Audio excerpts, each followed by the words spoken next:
இதை இப்படி சொல்லலாம், இது ஒரு அமைதியான ஹீரோ. இது ஃபெயிலியர் ஆகும் வரையிலும் இதை யாரும் கவனிப்பதில்லை. இதில் பல வகையான மாடல் இருக்கு. அதுல பெரும்பாலும் 2 வகை தான் நாம இந்திய ரோடுகள்ல பயன்படுத்துறோம். இது சைலண்ட் ஹீரோ அப்படிங்கிறதுனால இதன் தனித்துவம் கஸ்டமருக்கு தெரியறதில்ல. ஆனா நீங்க மெக்கானிக்கிறதுனால நீங்க தான் அதை பற்றி சொல்லணும். ஷாக் அப்சர்வர் வீக்கானலே பைக்கை ஸ்பீட் பிரேக்கர் அல்லது மேடு பள்ளத்துல போகும்போது ஜம்பாகி விபத்துக்குள்ளாகும். கிட்டத்தட்ட இந்த மாதிரி.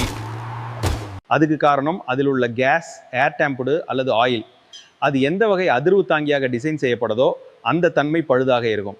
அதிர்வு தாங்கின்னு சொன்னதும் ஏதோ சொல்றாருன்னு நினைச்சிடாதீங்க.